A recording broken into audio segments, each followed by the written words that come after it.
"That ain't a dog. That's a ghost with fur." Those were the first words that slipped out of my mouth when I saw it. I was out behind the old textile mill in the north end of town, the place where weeds grew taller than a man, and every creak sounded like the whisper of forgotten stories. I never went back there for fun.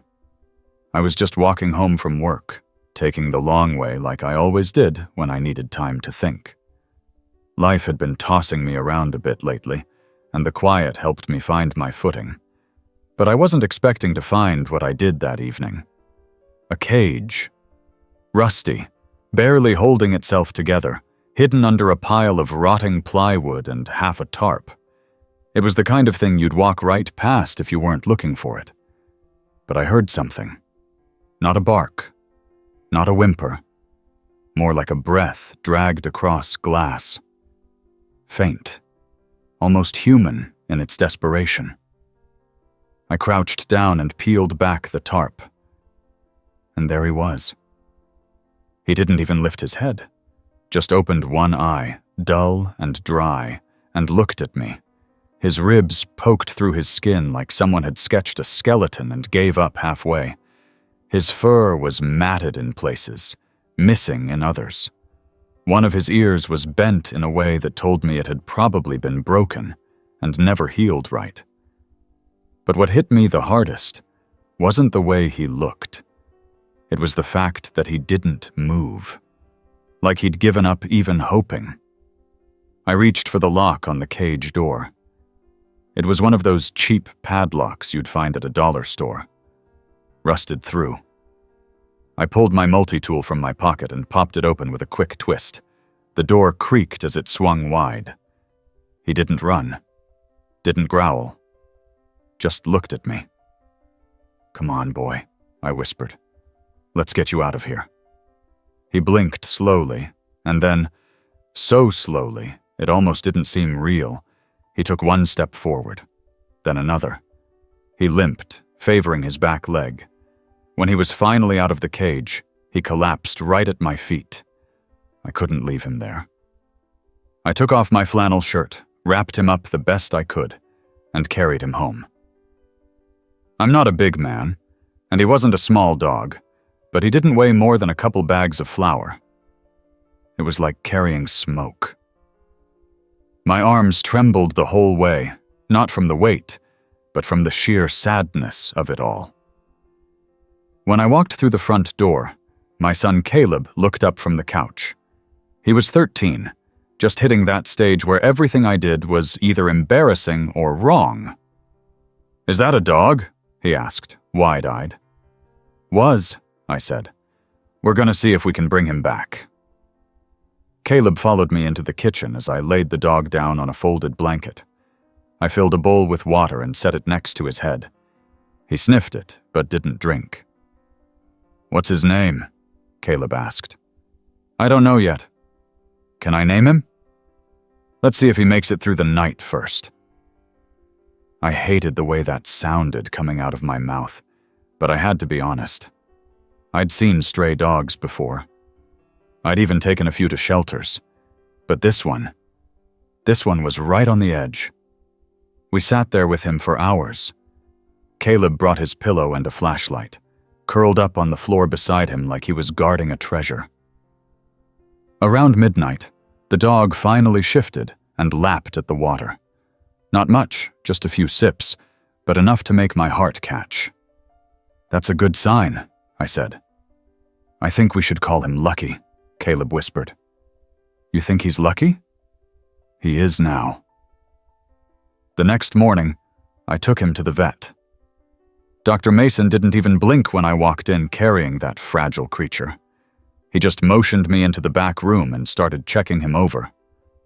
"Malnourished, dehydrated, old injuries. You did good getting him out of there," he said. "But it's going to be a long road. Can he make it?"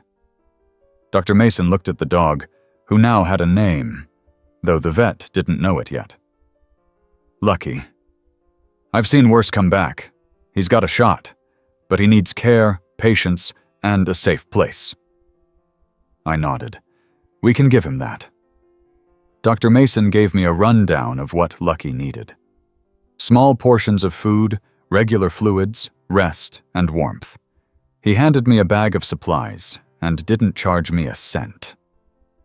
I thanked him more than once. Back home, Lucky took to Caleb like they were long-lost friends. Maybe it was the way Caleb talked to him, all soft and steady, like he was afraid to scare him. Or maybe Lucky just knew that in our home, he'd been given a second chance. The first few days were rough. Lucky threw up more than he ate. He had nightmares, little twitching fits in his sleep that made him yelp and whine. Caleb would wake up and gently lay a hand on his back, whispering that everything was okay. And somehow, slowly, Lucky started to believe it. Within a week, he was standing on his own. Still shaky, still thin, but he'd wag his tail when Caleb came home from school. He started barking again. Short, surprised little woofs that made us laugh. It wasn't just Lucky who was healing. See, the truth is, my wife passed away 2 years ago. Car accident, quick and cruel. Caleb had shut down after that. He used to be the loudest kid on the block. Then he stopped talking much, stopped playing. The house got quieter than it had ever been. But with Lucky around, that changed. Caleb started getting up early to feed him, brushing his fur every night. He even laughed again, real belly-deep laughs that sounded like music. The first time I heard it, I had to step outside for a minute. Lucky gave us back something we didn't even know we'd lost. One afternoon, about 3 weeks after I found him, we were out in the backyard. Lucky chased a tennis ball, only a few feet, but it was the first time he'd shown interest in play. Caleb cheered like he'd won the lottery.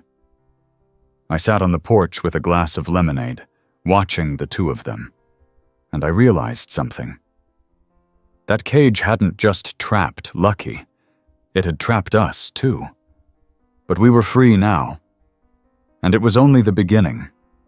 Lucky's bark had changed. At first it was the kind of sound you'd barely notice, a wheeze with a flick of sound at the end. Now it had weight. It echoed against the kitchen walls when he got excited, usually when Caleb came home from school. Caleb would drop his backpack with a loud thud. Lucky would rush to the door with his tail going wild, and they'd greet each other like soldiers returning from war. Watching them became the best part of my day. It had been nearly 2 months since I found Lucky. He'd put on weight, his coat was starting to grow back, and he walked with a confidence that didn't exist before.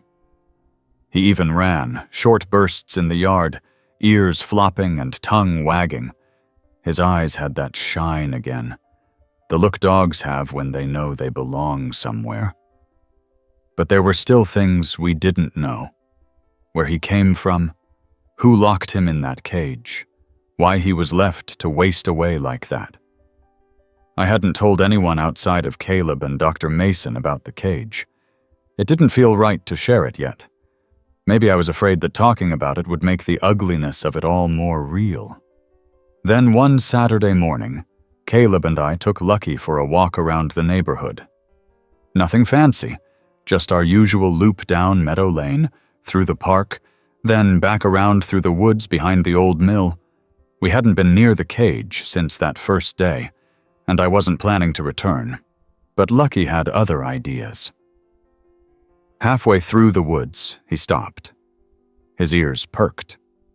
He sniffed the air, then took off. Not fast, not frantic, but with purpose. Caleb looked at me. Should we follow him? I nodded. Let's see where he's going. We trailed Lucky down a narrow dirt path that curved past thick underbrush and into a clearing I hadn't noticed before. There, half covered in ivy, was a shed. The wood was rotted, the door half hinged. Lucky stood in front of it, growling low. "What is this place?" Caleb asked. "I don't know. Never seen it before." We approached slowly. The air was thick with the smell of mildew and old earth. I pushed the door open. It groaned on rusted hinges. Inside, the light from the doorway cut through dust, revealing stacks of cages. Empty. Rusty. All about the same size as the one I'd found Lucky in. Caleb grabbed my hand. "Dad, what is this?" I stepped inside, my boots crunching over broken glass and dried leaves. There were bags of dog food, most of them ripped open and moldy. A few old collars. Some had names written on the inside. Others didn't. This wasn't just some random shed. This was where someone kept dogs. Lucky didn't follow us in. He stayed at the door, nose twitching, tail still. I didn't know what to think. Anger rose in me like steam. I didn't have any proof of anything, just a sick feeling in my gut. Someone had used this place for something awful, and Lucky had led us right to it. We left quickly. I took pictures with my phone and sent them to Dr. Mason later that night. He called me right back. "You sure that's where you found him?" "Not exactly, but it's close. I'll talk to animal control. Maybe they can look into it." I thanked him and hung up.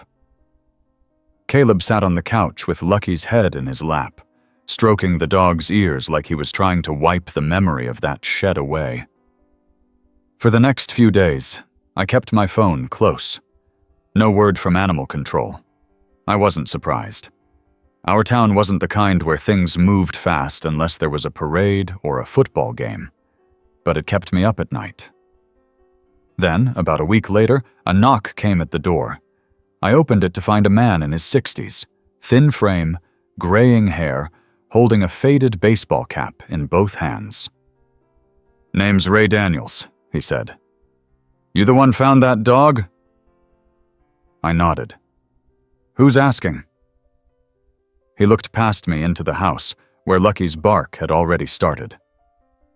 "I used to live out near the mill. Heard talk about what you found. Think I know whose place that was." I stepped out onto the porch and closed the door behind me. "You know something about that shed?" Ray nodded. "It belonged to a man named Gerald Marsh. Passed away last year. Lived alone, had some odd habits. Folks around here always said he was strange. Claimed he rescued strays, but nobody ever saw him walking a dog. No vet records. Nothing. Just whispers." My stomach turned. "You think he was keeping dogs out there?" "Wouldn't surprise me. He had a reputation. Some said he was trying to breed fighters. Others thought he just didn't know how to take care of them. After he died, the county never did anything with the land. Been sitting there, rotting."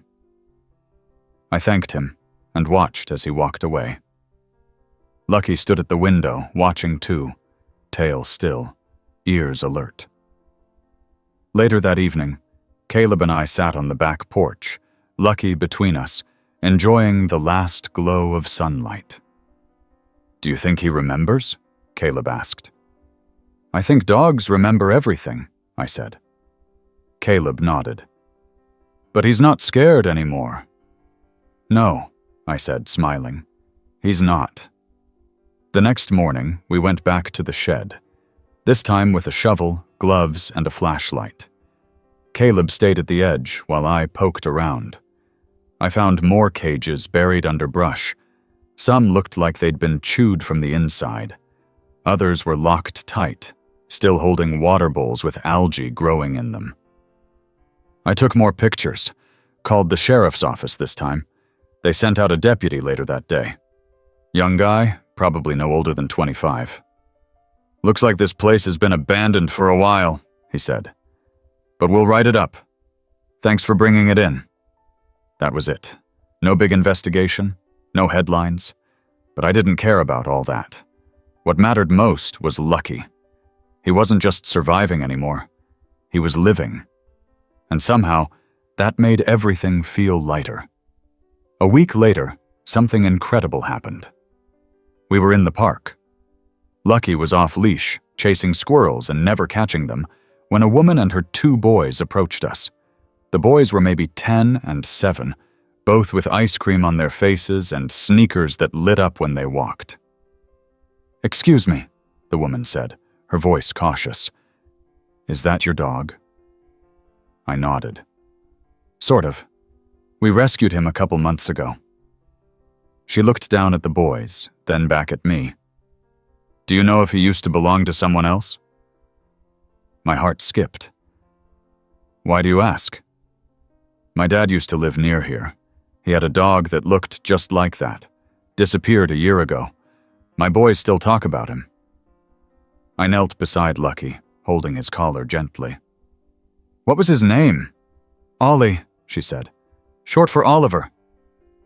Lucky's ears perked. He turned his head, took a step forward. "Ollie!" the youngest boy called. Lucky ran to them. They cried. All of them. Even Lucky, in his way. His tail wagged so hard it looked like it might spin him in circles. But when they hugged him, something felt off. Lucky let them, even licked their faces. But then he looked back at Caleb, took a few steps, hesitated, then walked over and sat beside my son. The woman wiped her eyes. "Guess he's got a new family now." "You sure?" I asked. "If he's yours?" "No," she said, shaking her head. "If he chose you, he's yours." We talked for a while, shared numbers, promised to keep in touch. She gave him one last scratch behind the ears and whispered, "Be happy, Ollie." As we walked home, Caleb looked up at me. "Do you think he remembers them?" "I think he remembers love," I said. Caleb nodded. He's got it again now. Back at home, Lucky curled up in his bed and slept like a stone. Caleb sat beside him, hand resting on his back. Outside, the wind picked up. The trees rustled. And for the first time in a long while, the house felt full again. Not just of sound, but of something deeper. Something warm. We weren't done yet, not by a long shot. There was more to uncover, more healing ahead. But for now, we had each other. And that was more than enough to keep going. There was a time when I used to think dogs didn't smile. Maybe it was something people just imagined, projected onto them like human emotions. But Lucky changed my mind. It wasn't just the way his mouth curled when the sun hit his face, or how his eyes softened when Caleb walked into a room. It was something else. A glow, like the quiet happiness of someone who had known darkness and still chose to wag their tail at the world. We had fallen into a rhythm. Every morning started with Lucky nosing his way into Caleb's room, nudging the covers until a sleepy hand found his head. Then came breakfast. One scoop of dry, one scoop of wet, mixed just the way he liked. Then we walked. Sometimes down the road, sometimes through the park, sometimes right back to the woods behind the old mill, though Lucky never led us toward the shed again. He seemed content to leave that chapter closed, but life has a way of turning corners when you least expect it. It started with a knock at the door. Not the hesitant kind like when Ray Daniels showed up, but sharp, official. I opened it to find a woman in a blue blazer and black slacks holding a clipboard. "Mr. Carson?" "That's me. I'm Deputy Reynolds. I'm here with Animal Welfare Services. Mind if I come in for a minute?" I stepped aside, heart already beating faster. "We've had a complaint," she said, walking into the living room. "A neighbor reported that you might be housing an animal that was part of an ongoing investigation. You talking about Lucky? That the dog you rescued near the mill?" I nodded. "Found him locked in a cage, brought him home, took him to the vet, been taking care of him since." She scribbled something on her clipboard. Lucky padded into the room, tail wagging, curious. She crouched down, looked him over. "He's in good shape now. You've clearly taken care of him." "Then what's the problem?" "It's complicated. When we looked into the property near the mill, We found evidence that the dogs kept there might have been part of illegal breeding operations, possibly for fighting. We don't know how far it went or who else was involved, but until the investigation is closed, we're required to verify the welfare of any dogs recovered from the site. I crossed my arms. So what happens now? Technically, Lucky is evidence, but given the condition he was in when you found him and how he's doing now, we're not removing him. I just need to document his health and environment. You're not taking him? Not unless something changes. I exhaled for the first time in what felt like minutes. Caleb came downstairs just then, backpack slung over his shoulder, hair still a mess. Who's she? Just checking on Lucky, I said. Everything's okay. He nodded and walked over to pet Lucky, who leaned into his touch like it was the only thing that mattered. Deputy Reynolds watched the two of them for a moment before writing something else down. I'll be in touch if we need anything else, she said, heading for the door. Thanks for your time. After she left, I sat down on the couch, mind still racing. Caleb sat next to me.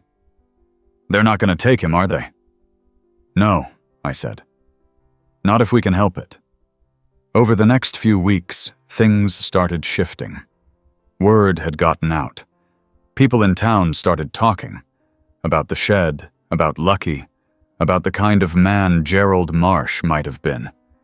Some folks defended him, said he loved dogs and never would have hurt them. Others weren't so sure. Then came the volunteers. One Saturday morning, a group of teenagers showed up outside the shed with gloves and trash bags. Their leader was a tall guy in his early 20s named Josh, clean-shaven, polite. We heard about what happened out here, he said. Wanted to clean it up. Maybe turn the space into something better. I didn't know what to say. Part of me wanted the place bulldozed, erased. But the other part, the part that had watched Lucky limp from that cage to a second chance, understood. You think people will come out here after what they know? That's the point, Josh said. We want them to. We want them to see that something good can grow where something bad once lived. They cleared the cages, hauled out the old food, the broken glass, built raised beds for flowers, even painted a sign that read, "The Lucky Spot." Caleb loved it. He brought Lucky there every day after school, helped plant seeds, watered the soil. It became their place, a quiet kind of memorial that didn't need words. But not everyone was happy. One evening, as I was locking up the house, a pickup truck slowed outside our driveway. The window rolled down. That your dog? The driver asked. Yeah. You should be careful. Some folks don't like nosy people sniffing around old business. Then he drove off. I didn't recognize him, but I remembered the look in his eyes, like he was holding on to something he didn't want uncovered. I didn't tell Caleb about it, no need to scare him, but I kept a closer eye on things, installed a camera above the porch, started walking Lucky with a stronger leash, always checking over my shoulder. One night, I found a letter in the mailbox. No envelope, just a single piece of paper with 6 words. Leave it alone. Let dogs lie. I handed it to Deputy Reynolds the next day. We're getting closer to something, she said. People don't send threats unless they're nervous. She promised to keep us informed, and I believed her. But trust doesn't come easy when the past starts clawing its way back up through the roots. Meanwhile, Lucky kept thriving. His fur had grown in thick and golden. His eyes sparkled when he chased leaves in the yard. He still had scars, thin, hairless lines across his legs and one near his ribs, but they didn't define him. They just told his story. One Saturday, we took a trip outside of town. There was a dog park about 30 miles away, newly opened, with separate areas for large and small dogs. Caleb had been begging to go. "Lucky needs new friends," he said. We packed up snacks, water, toys. Caleb even brought the old tennis ball Lucky liked. When we arrived, Lucky stayed close at first, tail tucked and working overtime. But once he saw other dogs running, free and wild, something in him clicked. He ran. He played. He barked that bark we'd come to love. Caleb laughed so hard he had to sit down. Other dog owners smiled at us, asked Lucky's breed, his age. I just said, "He's one of a kind." And he was. That day at the park, something happened. Not dramatic, not loud, but real. Lucky was no longer the dog we rescued. He was just a dog. Whole. Joyful. Home. On the drive back, Caleb fell asleep in the back seat, Lucky's head in his lap. I watched them in the rearview mirror, heart so full it hurt. Back home, we found something new, a package on the porch. No return address. Inside, a collar, black leather, silver studs. A tag that read, "Devil." I stared at it for a long time. Lucky looked up at me. No reaction. No fear. Just trust. I threw it in the trash. Someone was trying to remind us of who they thought Lucky used to be. But we knew better. That night, I sat at the kitchen table with a cup of coffee and the quiet hum of the refrigerator. Caleb was upstairs, reading. Lucky lay by my feet. I thought about all the pieces. The shed. The threats. The old man named Gerald Marsh. The silent warnings from shadows that hadn't quite gone away. I didn't have all the answers, but I knew what mattered. Lucky was here. Safe. Loved. And slowly, something broken in all of us was getting patched together. We still had work to do, but we weren't alone anymore. Lucky had started sleeping on the couch. Not just napping, full-on sprawling across the cushions like he owned the place, one paw hanging off the edge, snoring softly into the throw pillow. At first, I thought about setting some rules, maybe keeping the furniture off limits. But the way Caleb beamed every time he saw Lucky lounging like that changed my mind. It made the house feel lived in. Loved in, really. Like we were all settling into something stable after a storm we hadn't fully processed yet. It had been 3 months since we found the shed and the cages. The small memorial garden, the lucky spot, was now blooming. The teenagers had kept their promise, returning each weekend to tend the soil and repaint the faded wood on the benches they'd built. Caleb had even carved Lucky's name into the armrest of one of them, carefully tracing the letters with the same focus he used when sketching in his notebook. But even with all the good, I couldn't shake the feeling that something was about to shift again. It wasn't fear exactly, more like a hum under the surface of everything. That quiet before something snaps. One morning, Deputy Reynolds called. Her voice was steady, but there was something different in her tone. "We've got someone in custody," she said. "Thought you'd want to know." "Someone tied to the shed?" "Yeah, name's Carl Brennan. Used to work for Gerald Marsh before he died. We think he was the one handling the dogs when Marsh got too sick. He's been off the radar for a while, but we got a tip he was back in the area." "What kind of tip?" "Anonymous, but accurate. We caught him trying to break into a vet clinic last night. He had tools with him. No animals, thank God." I looked at Lucky, who was now sitting at the window, watching the world outside like he was waiting for something. "Does he know about us?" "We're not sure, but just in case, I'd be extra cautious. Keep doors locked. Don't go anywhere alone, especially not near the woods." I thanked her and hung up. Caleb came downstairs a minute later, rubbing his eyes. "Everything okay?" "Yeah," I lied. "Just a reminder to keep the doors locked." He didn't question it, just nodded and knelt down to scratch behind Lucky's ears. Later that day, we decided to drive out to the lake. It wasn't far, just past the county line, but far enough to feel like a break. We packed sandwiches, a blanket, and of course, Lucky's water bowl and favorite chew toy. The sun was high, the sky a clear blue, and for a few hours, we let ourselves breathe. Caleb ran along the shoreline with Lucky, who bounded after skipped rocks and barked at ducks that were too far to reach. I sat on the blanket, watching them with a smile I hadn't felt in a while. Genuine. Light. Then Caleb waved from the edge of the dock. "Dad, come see this!" I stood and walked over. Caleb pointed down into the water, where something shimmered beneath the surface. "What is it?"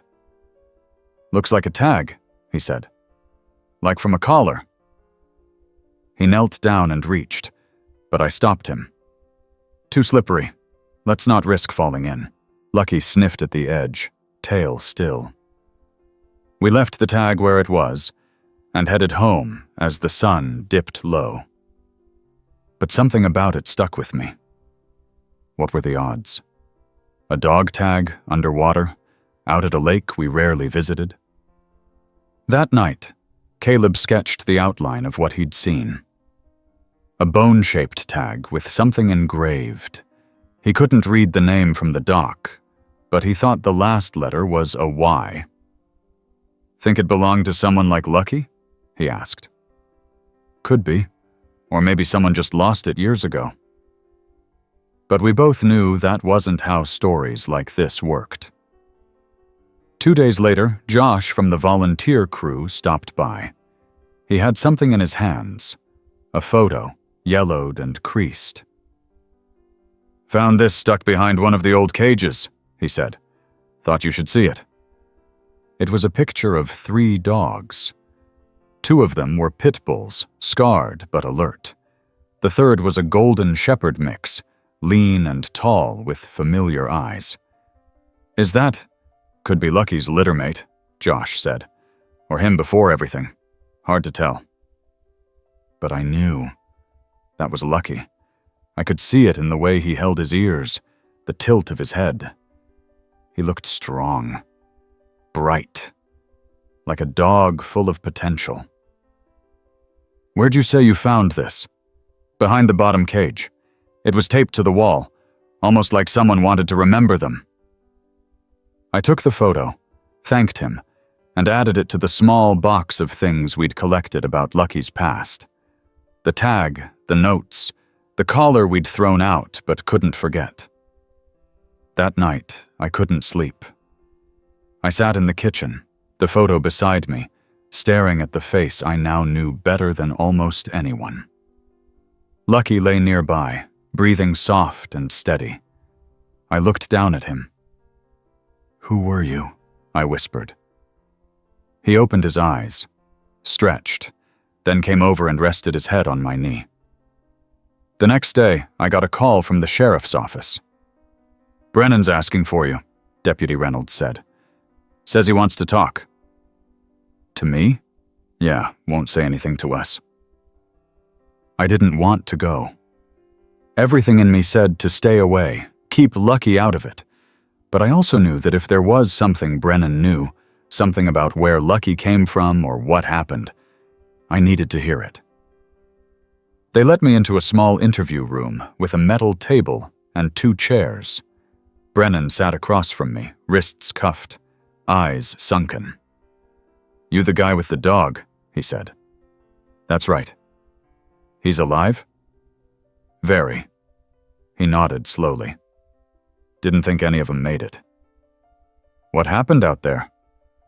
"Gerald wanted fighters, dogs that could win, make him money. But he didn't know how to train them, didn't feed them right, didn't care. After he died, I tried to keep it going. Thought maybe I could sell them off, make enough to start over.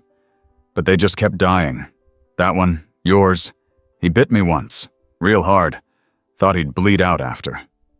Guess not. Why didn't you let them go? Didn't want the cops sniffing around. Figured if no one saw them, no one would ask. And the cage in the woods? Just one of many.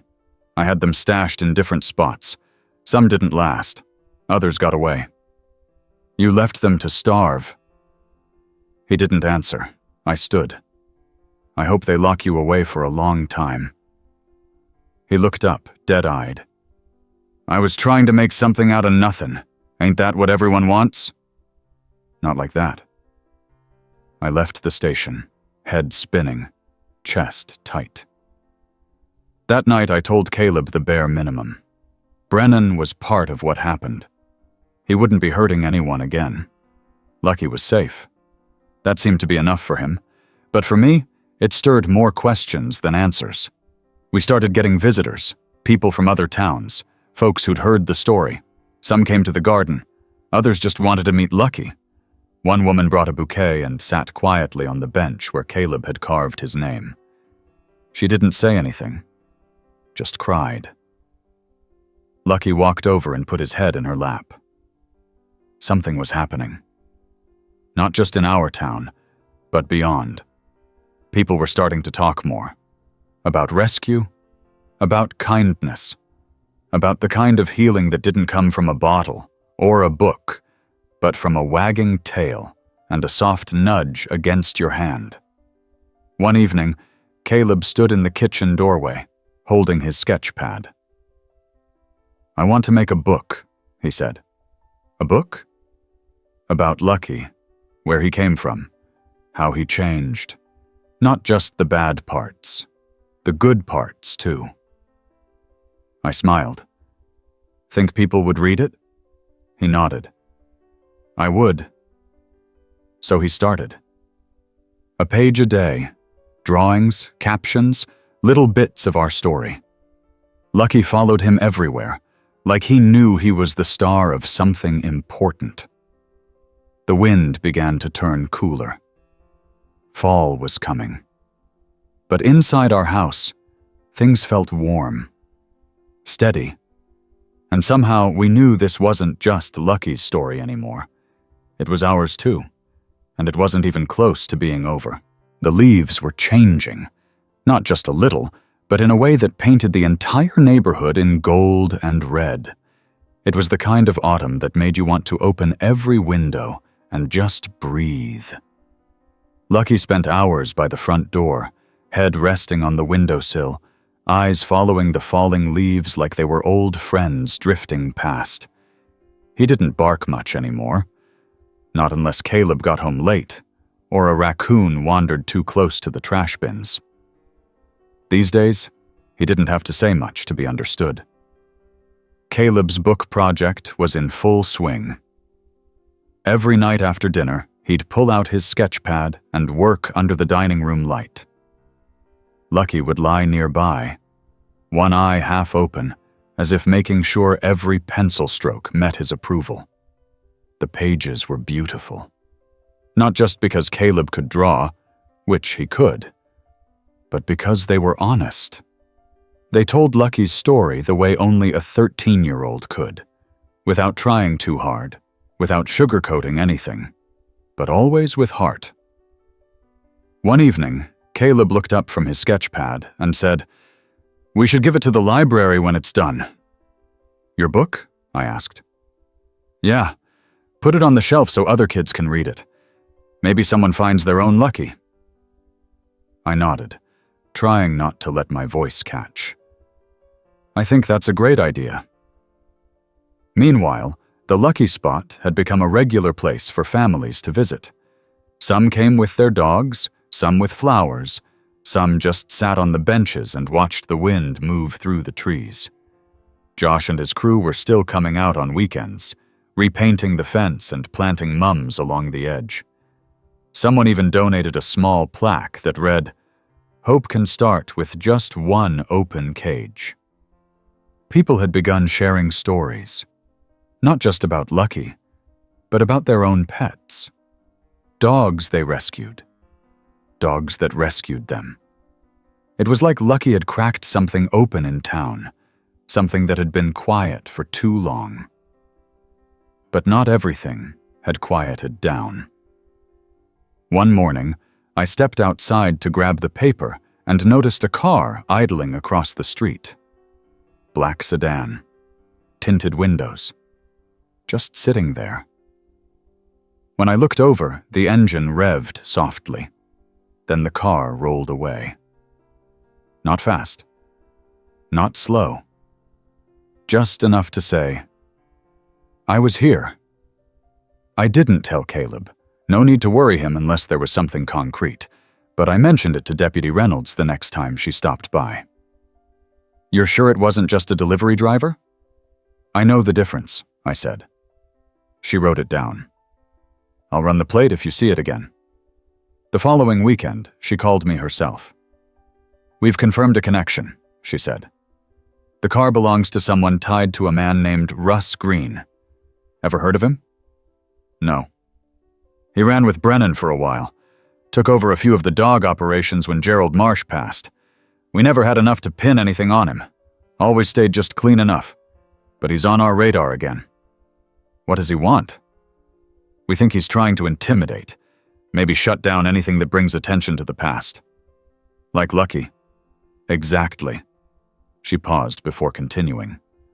Look, you've done something good here. With Lucky, with the garden, with the story. But you should know, people like Russ don't like being reminded of the mess they left behind. What should I do? Don't back down, but be smart. Keep your eyes open. That night, I installed another camera, this one pointed toward the street. I didn't say anything to Caleb, just told him I was beefing up security because of raccoons. He believed me. Lucky, on the other hand, didn't seem convinced. He spent more time at the window after that, watching. One afternoon, about a week later, we were walking through the park when we noticed a man on the far side of the playground. Caleb didn't recognize him, but Lucky stopped dead in his tracks. His ears shot up. His stance shifted. And then he growled. It wasn't loud, but it was deep. The kind of growl that came from memory. The man turned, saw us, and quickly walked away. Lucky didn't chase, just stared. Who was that? Caleb asked. Don't know, I said. But I'll find out. I texted Deputy Reynolds a description. She responded almost immediately. Matches Russ Green's build. Stay put. I'm sending someone. She showed up herself 20 minutes later, walked with us to the parking lot, and asked if Lucky had reacted like that before. Not like this, I said. It wasn't fear, it was recognition. She nodded. He remembers. She didn't find Green, but she promised to increase patrols around our street. Caleb, sensing something but not asking, just spent more time with Lucky that week. He even started sleeping on the floor beside him again, like he had in the beginning. Then came the night we heard the bang. It was just past midnight. A single loud pop from outside. I jumped from bed, grabbed the bat from the closet and ran downstairs. Caleb was already up, holding Lucky close. I think something hit the house, he said. I stepped out onto the porch. A brick lay on the lawn. No note. Just the brick, and beside it, a punctured trash bag spilling across the sidewalk. Deputy Reynolds came within 10 minutes. No prints, she said. But this wasn't random. I looked at the spot where the brick landed. 2 feet to the left and it would have hit the window by the couch. Lucky's favorite place. That next day, Caleb drew a picture of Lucky standing guard in front of the house, tail high, teeth bared, eyes fierce. He's not scared anymore, Caleb said. He's protecting us now. The following weekend, we hosted an adoption event at the Lucky Spot. Local shelters brought dogs, volunteers brought snacks, and families came from all over. 5 dogs found homes that day. One older beagle refused to leave Lucky's side, so much so that one of the volunteers joked they'd been through something together. Caleb beamed the entire time. People donated money, enough to fix the broken fence along the back of the lot and add a second bench. A man in a wheelchair said Lucky's story had inspired him to start fostering again. A woman who'd lost her dog the previous year asked to take a photo beside Lucky. Word was spreading, and not just here. We got an email from a regional newspaper asking to do a feature. I told them we'd think about it. That night, as we sat in the living room, Caleb said, "What if we turned the shed into something permanent?" "Like what?" "A rescue center, or a memorial, a real building, with photos and maybe copies of the book, so no one forgets." I nodded slowly. It's a big idea. But it started with one dog. He wasn't wrong. Later, when I let Lucky out for the last time that night, he paused on the porch, looked around the yard, then sat, tail wrapped around his paws, and stared up at the stars. I sat next to him, both of us quiet. There was something out there, something unfinished. Maybe it was Russ Green. Maybe it was just the weight of the past refusing to stay buried. But there was something else, too. A kind of strength. The kind that grows slow, steady. The kind you build day by day with kindness and a little bit of stubborn love. We didn't have all the answers, but we had Lucky. And the story wasn't done yet. The first frost came early. It wasn't heavy, just enough to paint the grass silver and leave little sparkles on the porch railing. Lucky stepped outside that morning, nose twitching at the chill, then immediately trotted back in and curled up in the corner of the kitchen near the vent. Caleb laughed when he saw him. "He's officially spoiled," he said, dropping his backpack by the door. I was making oatmeal, stirring slowly, watching the steam curl. He's earned it. We had all started layering up, coats, scarves, gloves, and Lucky, too, had joined the trend thanks to Caleb. He'd picked out a forest green dog sweater at the local pet shop, and even though Lucky had looked slightly confused the first time we pulled it over his head, he wore it like a badge of honor now. Every time he trotted down the street, ears high, tail wagging, someone would stop to comment, and Caleb would smile like Lucky was the mayor of town. Life had started to look a little more normal again. Russ Green hadn't made another appearance since the brick incident, but we never stopped being cautious. Deputy Reynolds had increased her drive-bys, and our street had begun watching out for each other more. Neighbors who used to wave from afar now stopped to chat. They asked about Lucky, about Caleb's book, about the garden. Something about the story had pulled people together in a way none of us expected. Caleb had started taking his book draft to school. His English teacher, Mr. Perry, loved it so much that he asked if Caleb would read a few pages to the class. Caleb was nervous at first, but Lucky came with him that day, lying quietly near the teacher's desk, while Caleb stood up front. "They clapped," Caleb said when he got home. "All of them? Even Jordan, and he never claps for anything." We celebrated with hot chocolate and extra treats for Lucky. That same week, I got a letter in the mail. A real letter, handwritten on lined paper. No return address, but I recognized the careful, slanted script immediately. It was from Ray Daniels. He'd written to say he'd heard about what we were doing. He didn't want to be involved publicly, but he had more information. About Gerald Marsh, about the property, and most of all, about another location, one he hadn't mentioned before. "I'm not proud of what I knew," he wrote, "but I want to help clean it up, for the dogs, for Lucky." The address he listed was on the edge of the county, past the gravel road that led out to the hills. An old barn, he said. Long abandoned. Might be empty now. Might not. I sat with the letter for a while, staring at the last sentence.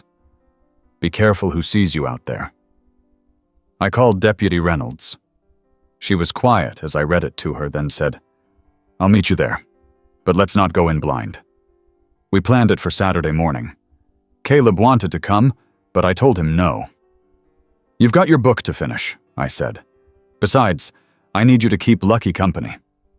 He didn't argue, just hugged me tighter than usual before I left. The barn was exactly where Ray said it would be. A long drive down a broken road, past a tree line that looked like it hadn't been touched in years. Deputy Reynolds met me at the entrance, 2 other officers with her.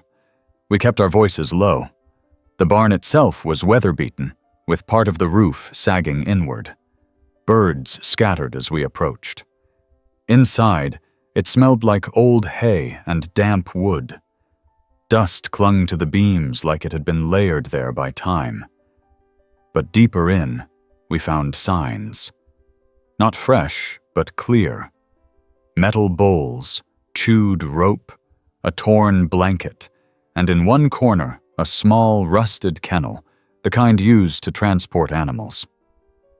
It's definitely been used, Reynolds said, but probably not in the last month. We documented everything, took photos, and sealed off the site. She said they'd file a formal report, bring in a forensic team. The other officers quietly marked the path, then left in separate vehicles. Before I climbed into my truck, she placed a hand on my shoulder. You don't have to keep finding these places, she said. I'm not looking for them, I replied.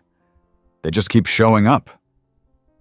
Back home, Caleb and Lucky were curled up on the couch, a blanket thrown over both of them. Caleb had fallen asleep with a pencil still in his hand. I sat across from them, watching the rise and fall of Lucky's breath, and wondered how many barns like that were still out there. How many dogs never got found. That evening, we added another page to the book. Caleb called it The Lost Places and drew the barn as it looked in the photo I'd taken. Underneath, he wrote, Sometimes the ghosts of a place aren't what you think. Sometimes they have 4 legs and just want to come home. The next few weeks were quiet again. The town's holiday parade was coming up, and Josh suggested we enter the Lucky Spot as a float. Caleb loved the idea. We could dress Lucky like Santa, he said. Put antlers on him. Lucky didn't seem convinced, but he tolerated the try-on session with the patience of a saint. When Caleb snapped a photo of him wearing a red scarf and plush antlers, Lucky just sighed and licked his paw. We built the float on a borrowed trailer, covered it in pine branches and lights. Josh welded a simple sign on the side. Every dog deserves a new beginning. On the night of the parade, we bundled up and took our places. Lucky stood proudly at the front of the float, Caleb by his side, waving at everyone. The crowd clapped, cheered, took photos. A little girl reached out and asked, Is that the dog from the garden? That's him, Caleb said, grinning. After the parade, people approached us. Some shared stories. Others just wanted to pet Lucky. One older man stood quietly until the crowd thinned, then stepped closer. I knew Gerald, he said. I hated what he did. I was too scared to say anything back then, but I'm not anymore. He handed me a small metal key. Storage unit just outside of town. You might find something there. I didn't ask questions, just thanked him and made a mental note to call Reynolds again. But something told me we were getting closer. Not to the end, but to something big. That night, Caleb added another page. He drew Lucky on the float, standing tall. Above it, he wrote, Not all heroes wear capes. Some wear antlers and leave paw prints behind them. The house was warm. The town was watching. And though the frost outside was thickening, something in our little world felt safe. We weren't done. and we wouldn't stop until every last cage was empty. The storage unit was tucked behind a row of auto repair garages on the west edge of town, the kind of place you'd never notice unless you were looking for it. Number 42. Small, rusted, paint flaking off the door like dry bark. I'd called Deputy Reynolds the night after the parade, and now we were standing side by side again, both of us staring at the dented number like it might give us answers before we opened it. She held the key. "You ready?" I nodded. "Let's see what Gerald left behind." The lock clicked open with less effort than I expected. The door screeched as it rolled upward. Dust poured out in a wave, thick enough that I had to step back. Inside, the air was cold and stale, heavy with the scent of damp cardboard and something faintly metallic. Reynolds flicked on her flashlight and stepped inside first. I followed, heart pounding. There were boxes. Dozens of them. Each labeled with black marker. Meds, records, photos, names, contracts. She crouched by the closest one and popped the lid. Inside were stacks of folders, each holding sheets of paper, photographs, receipts. She flipped through one and handed it to me. It was a ledger. Names, dates, breeds, amounts. "Payments," she murmured. He was selling them. I flipped to the next page. More names. One stuck out, written with a red pen instead of black. LK, Too Wild. Reynolds read over my shoulder. "Lucky, that's him. Must be." We kept searching. One box held dozens of Polaroids. Dogs in cages, dogs tied to posts, dogs mid-fight. My stomach turned. I handed the box to her. "I don't want to see any more of those." She nodded. "We'll process all of this. You don't need to look through it again." But then she opened the box labeled Names. Inside were dog tags. Some attached to collars, some loose, each with initials or numbers etched in. The sound they made when the box shifted, soft metal clinking, reminded me of bones. She pulled out a tag and held it up. "LK?" It matched the one we'd seen in the lake. "That's his," I said. She slipped it into a plastic evidence bag. "I'll get this all logged. It's enough to reopen the full investigation, maybe even bring in federal help. This could cross state lines." We stayed another hour, taking photos, cataloging the boxes, locking everything back up. As we closed the door, she turned to me. "Thank you. I know it's not easy, but what you're doing, it's changing things." "I'm just following the dog," I said. "He's the one who brought us here." When I got home, Caleb was sitting cross-legged on the floor with Lucky, sorting through a pile of crayons and pens. "I added a map," he said, pointing to a new page. "It shows all the places he's been. The cage, the vet, the garden, the parade, the barn, and I left room for more." He didn't know about the storage unit yet. I didn't have the words. Instead, I sat down beside them. Lucky let out a soft groan and rolled over, his paw landing against Caleb's shin like an anchor. We stayed like that a while, not talking. Just being. Over the next few days, news about the storage unit spread. The local paper ran a front-page article. "Hidden Past Uncovered. Storage Unit May Hold Clues in Animal Cruelty Case." The article mentioned Lucky by name. Not his old one. The new one. The real one. People started showing up at the Lucky spot more often. Some left flowers, some brought dog toys. A few left notes tucked under rocks or pinned to the fence. Most just sat. Quiet. Thinking. One woman stopped by during a particularly windy morning. She was middle-aged, wearing a heavy coat, her face pale. "I had a dog once," she said. "He went missing a few years ago. I always thought someone stole him. After reading the paper, maybe I know what happened now." She didn't cry, but her voice trembled. Caleb walked up beside her and handed her one of his drawings. A simple sketch of Lucky, tail wagging, mouth open in a smile. "He made it out," Caleb said. "Some of them do." She held the drawing like it was glass. More people came. More stories were shared. Then a letter arrived from a woman in Ohio. She'd read about Lucky online, found the article through a friend. She'd rescued dogs for over 20 years and ran a small sanctuary. She invited us to visit. "Stories like this keep people going," she wrote. "They remind us that change is possible." We made plans to go over winter break.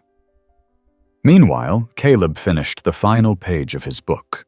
He titled it, "The Dog Who Remembered How to Live." He drew a picture of Lucky lying in the grass, surrounded by children, his eyes bright, his ears up. Above it, in block letters, he wrote, "Every scar has a story, and every story deserves a new chapter." Mr. Perry helped him print copies. The school library put one on display. Kids borrowed it. Teachers shared it. One parent even emailed me to say it had inspired their son to volunteer at the shelter. Lucky didn't care about the fame. He still chased leaves, still hated squirrels, still waited by the door every afternoon for Caleb. But there was a difference in the way people treated him now. More respect. Like they understood something about him without needing to ask. Then, 2 days before we were set to visit Ohio, a package arrived. No return address. Inside, a collar. Old. Worn. The tag read, "Mace." I showed it to Deputy Reynolds. She took one look and frowned. "That was one of Marsh's original dogs. We thought they were all gone." We ran the tag through the system. Found nothing. But Reynolds said she'd reopen cold files. "Someone's sending a message," she said. "They want us to know there's more." I didn't feel fear. I felt something else. Determination. The story wasn't over. The next morning, Caleb stood by the door, suitcase packed, Lucky's leash in hand. "We ready?" "Almost." I slipped the Mace tag into my jacket pocket. Not because it belonged to us, but because it belonged to the story, and the story was still growing. Outside, the air was sharp, crisp. Inside, our world was warm. We had more places to go. And Lucky, as always, was ready to lead the way. The drive to Ohio took almost 8 hours. We packed snacks, music, a blanket for Lucky, and Caleb's book, which he carried like it was made of glass. Lucky rode in the back seat with his head between us, watching the road like a co-pilot. Caleb spent the first hour pointing out every interesting dog he saw in passing cars. Somewhere around the Indiana border, he fell asleep, one hand resting on Lucky's back. The sanctuary was tucked into the hills outside a town called Ridgebury. We pulled into the gravel driveway just after 3 in the afternoon. The place looked like a postcard. White fences, red barns, and open fields dotted with dogs. Dozens of them, all breeds and sizes, running or lounging in the sun. The woman who had written us stepped onto the porch. Her name was Maggie, silver hair pulled back in a ponytail, hands covered in dirt from whatever she'd been doing before we arrived. "You must be the ones with Lucky," she said, wiping her palms on her jeans. We introduced ourselves, and Caleb proudly held out his book. She flipped through it slowly, stopping at certain drawings, her lips tight with emotion. "You've told the truth in a way most adults wouldn't dare," she said. "That's a gift." Lucky hopped down from the car and sniffed around cautiously. A few of the resident dogs trotted over. He held still, tail neutral. Then one nudged him, and just like that, they were off together across the yard. "He still plays like he doesn't know he can," Caleb said. "That's how you know it's real," Maggie said. She gave us a tour. The sanctuary had started as a 2-dog rescue in the 90s. Now it housed over 60, with separate areas for seniors, traumatized dogs, and active ones. Volunteers rotated in daily, helping with walks, feeding, playtime. "I built this place for second chances," Maggie said, as we passed a pen with a 3-legged Labrador. "But sometimes we get third and fourth timers, too." We stayed the night in a guest cabin they kept for visiting trainers or adopters. Caleb and I shared a bunk room. Lucky stretched out on the floor between us. The next morning, Maggie introduced us to her oldest resident, a shepherd mix named Franklin, 13 years old, almost blind, but still eager for attention. Caleb sat with him while Maggie and I walked the perimeter. "You've stirred up more than just local memories," she said. "Since the article came out, people from other states have reached out. Names, descriptions, suspicious disappearances." "I figured something like that might happen," I said. "Someone mailed me a tag last week," she added. "No note, just the tag. Said Duke." I reached into my jacket and pulled out Mace's tag. "We got one too." She took it carefully, reading the letters like they meant something. He was one of the original 4. Mace, Duke, Rusty, and Bella. All used in training before they were sold or lost. "You think they're still alive?" "Somewhere, maybe. But someone out there wants us to keep looking."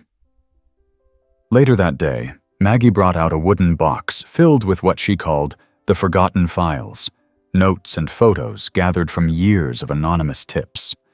Dogs seen and never found. Names scratched into shed walls. Scraps of vet records left behind in dumpsters.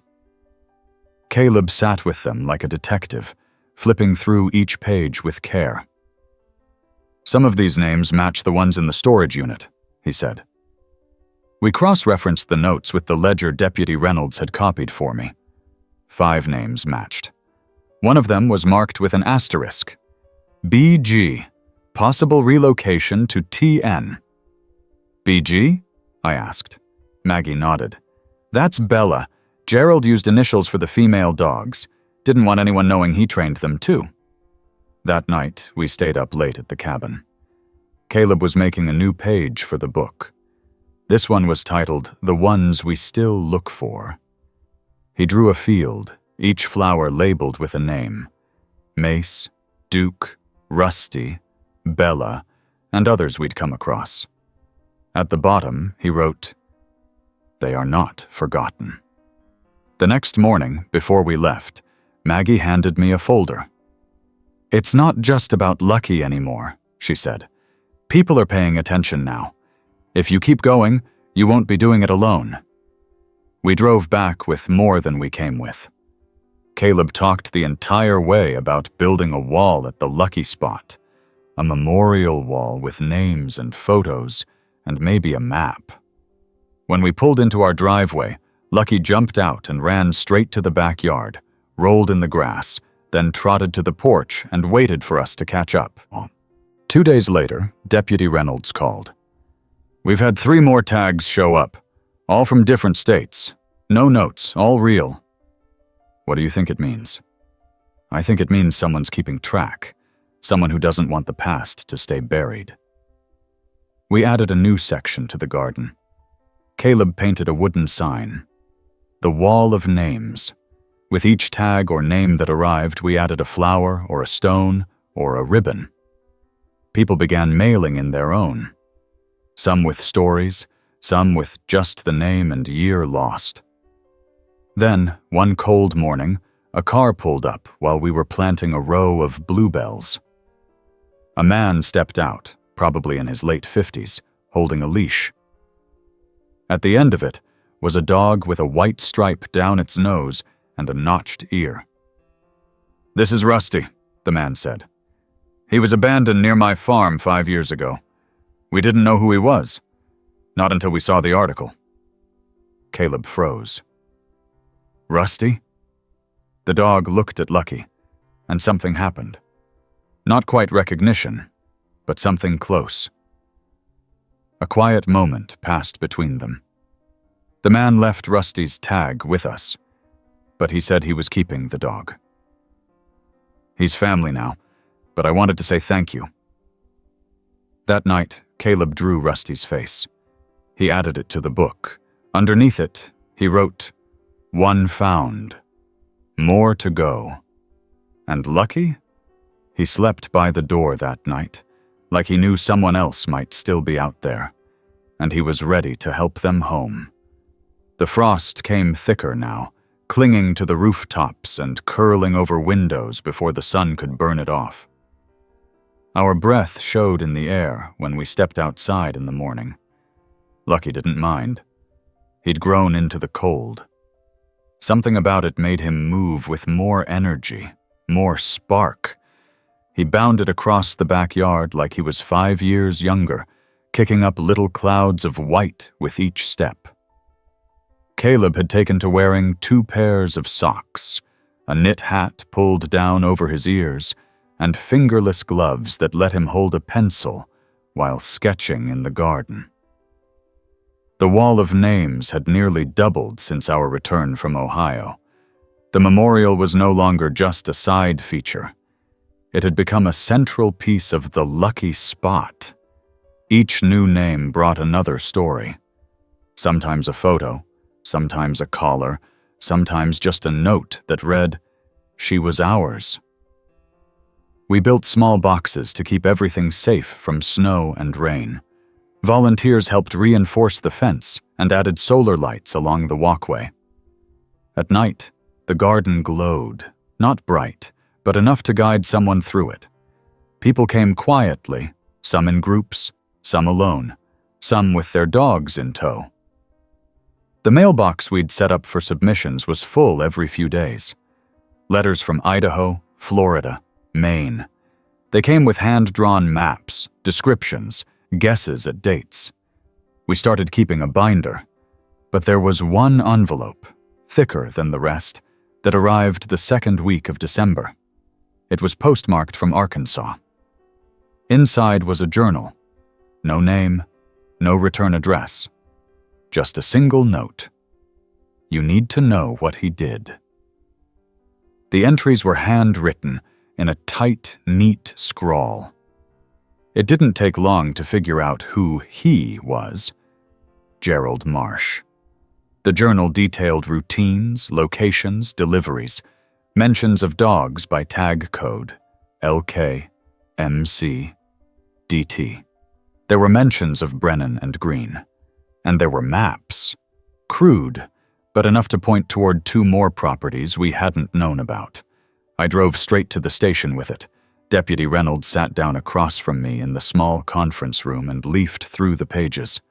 Her face was still, but I saw the tension in her jaw. "This is huge," she said. "It's like someone kept a ledger of guilt." "You think it's real?" She nodded. "It's real. Whoever wrote this was there. Maybe one of the handlers. Maybe a family member. Or someone trying to make things right." We filed a report and locked the journal away for evidence. I asked her what the next step would be. "We'll verify the properties. If what's written here checks out, we'll get search warrants. And if there's anyone still using them, they'll be charged." I wanted to ask what would happen if the properties were empty, if they were just echoes of a past we were chasing. But I didn't. Because even if they were empty, they mattered. Back at home, I found Caleb and Lucky in the garage. They were building birdhouses. Or trying to. Sawdust covered the floor, and Caleb's tongue was sticking out in concentration as he nailed a panel together. "We're adding them to the garden," he said, not looking up. "The birds need homes too." Lucky looked up at me, ears alert. He wagged once and went back to watching Caleb's hammer with mild concern. "Just don't let him be the project manager," I said. Over the next few days, Caleb added 5 birdhouses to the lucky spot. They were crooked, uneven, and absolutely perfect. Each one was painted with a different name: Hope, Grace, Scout, Echo, and Lucky's. A week later, the first of the new property searches was carried out. One site in Tennessee was cleared by a local sheriff's office. Nothing alive remained, but the remnants were enough to tie back to Marsh's ring: collars, photos, crates. The second property in Missouri was harder to access. Reynolds coordinated with authorities there. They found 2 dogs still alive. 2. The news hit us like a lightning bolt. Maggie called that night, crying. "They're safe now," she said. "They're thin, scared, but they're safe." Caleb stayed up late to draw them. We didn't have photos yet, just descriptions: a brindle boxer mix with torn ears, a black and tan coonhound with frostbitten paws. He named them Banner and Jet for the book. The next morning, we added their names to the wall. Something shifted after that. People weren't just sending names anymore. They were sending help. Donations for heaters. Bags of food. Offers from shelters willing to take in dogs if more were found. A retired carpenter from downstate built a gazebo for the garden and drove it up himself. "Never had a dog," he said. "But I read about Lucky. Figured it was time I helped." Then, just before Christmas, a letter came addressed to Caleb. It was from a boy named Owen in Montana. He'd read Caleb's book, sent by a cousin who'd borrowed it from a school library in Nebraska. Owen's dog, Maisie, had disappeared the previous spring. She matched the description of one of the unclaimed dogs from Marsh's early files. White terrier mix, scar above the eye, chipped ear. "I don't know if it was her," Owen wrote, "but if it was, can you tell her I miss her? And if she's somewhere safe, that's okay too." Caleb read it twice, then handed it to me without speaking. We framed it. The snow came heavier after that. Real snow. Thick and quiet. It turned the lucky spot into something magical. White mounds and soft light, shadows stretching long in the moonlight. Lucky took to sleeping by the front window again, always watching. Always waiting. And one morning, he barked. He hadn't barked in weeks. Not like that, not sharp, not alert. I opened the door, heart racing. A package sat on the step. No footprints. No return label. Inside, another collar. This one said, Echo. Caleb held it like it was gold. Echo had been one of the names from the birdhouses, from the drawings, from the journal. It wasn't just coincidence anymore. Someone was watching. Someone who knew the names we'd found and the names we hadn't. We took it to Reynolds. She matched the tag with a dog lost 3 years ago in Arkansas. Same name. Same breed. That dog had never been found. Until now, maybe. Caleb added a new page to the book. He didn't title it. He just wrote, "If someone's still out there, keep going. We're still listening." Lucky rested his chin on Caleb's knee as he drew. His eyes stayed on the window, like he knew the story was only getting started. And like he was ready, always ready, for the next name to come home. The new year came quietly, without fireworks. Snow blanketed the streets and muffled everything, including time. Caleb had built a snowman at the lucky spot, and someone else, no one knew who, added a scarf to it the next day. We found more notes in the mailbox, and with them, another collar. This one had no name. Just the number 13. Deputy Reynolds stopped by the next morning. She held the collar up in her gloved hands like it might burn. "I ran the number," she said. "Matches a record in the journal. That was Bella, the only female in Marsh's first 4. Caleb stood beside her, staring at the collar. "Do you think she's still alive?" Reynolds shook her head. "I don't know, but someone remembers her." We added her name to the wall anyway. A white rose, a copper plaque. Caleb stood in the snow and held his hand to the marker for a full minute before he whispered, "You're not forgotten." The town had changed. That was clear now. People waved more, talked more. Strangers came by with stories, names, photos. One family brought a golden retriever who'd been found in a ditch 10 years ago. They always suspected he'd been part of something darker. Now they believed it. Maggie from the Ohio Sanctuary came to visit. She brought 2 dogs, Banner and Jet, the ones rescued from Missouri. Caleb and Lucky met them at the edge of the garden. Lucky approached first, calm and confident. Jet barked once, then wagged. Banner simply leaned against Caleb like he'd found the sun.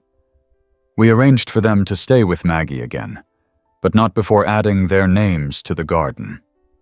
Then, one afternoon in February, a man showed up. He wasn't expected. He didn't speak right away, just stood outside the fence, watching Lucky. I stepped out to meet him. He was older, pale, thin, looked like he hadn't slept in days. "You're the one who found him," he said. "Yes." He nodded slowly. "My name's Dale Marsh. Gerald was my brother." The name hit like a weight. He held up his hands quickly. "I didn't come to defend him. I came to say I'm sorry." I didn't speak, just waited. I knew what he was doing. I didn't stop him. I stayed away, moved out of state, pretended I didn't see the signs. But I read the article about the garden, the names, the book your son made. His voice cracked. "I found some things after Gerald died. Records, tags. I burned most of them. Couldn't look at them, but I kept a few." He handed me a box. Inside were 5 tags. One was Mace, one was Duke, one we hadn't seen before, Vix. "I think she was the last," he said. We stood in silence. Then Caleb stepped forward and opened the gate. "Do you want to walk through?" he asked. Dale nodded. "Please." We gave him space. He walked the garden slowly, stopped at each plaque, read every name aloud. When he reached the end, he sat on the bench and wept. Lucky walked over and laid down at his feet. That night, we added a final page to the book. Caleb drew Lucky surrounded by flowers. In each one, a name. Vix, Mace, Bella, Duke, Lucky. So many others. Above the drawing, he wrote, "They were never just dogs. They were lives. And now they are remembered." The book was published in early spring. A small print run, but it reached far. Schools asked for copies. Libraries called. One shelter turned it into a reading program for kids who were scared to speak aloud. Lucky sat in the back of every local reading session, tail wagging, calm and content. We never got a name for whoever kept sending the callers. We never learned who wrote the journal. Some people thought it was Brennan before he vanished. Others said it was someone still out there, quietly watching. But the stream of names slowed, not because they stopped mattering, but because the story had reached enough ears that others were picking up the torch. The Lucky Spot grew into something bigger. A new wing was added, a small visitors center. Caleb designed it. Inside were photos, drawings, the first edition of his book in a glass case. People left notes on the wall, pinned next to ribbons and paw prints. And Lucky, he never stopped watching. Even as his muzzle grayed and his legs stiffened, he walked the garden every morning and every evening. Caleb walked beside him. Always. On the anniversary of the day we found him, we held a gathering. Quiet. Simple. Everyone brought something, a toy, a photo, a story. Maggie came. So did Reynolds. Even Dale returned. We lit candles. We said names. And then Caleb stood up. Lucky sat beside him, leaning gently against his leg. My dad told me once that some stories find you. I think this one found all of us. It started with a cage, but it didn't end there. It ended with love. That night, as snow started to fall again, we walked home. Lucky followed slow, tired but content. Inside, he curled up on the rug. Caleb knelt down and whispered, "We're home." And we were. All of us. The names would stay. The garden would grow. The book would pass from hand to hand.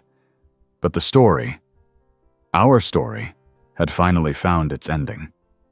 And it was full of light.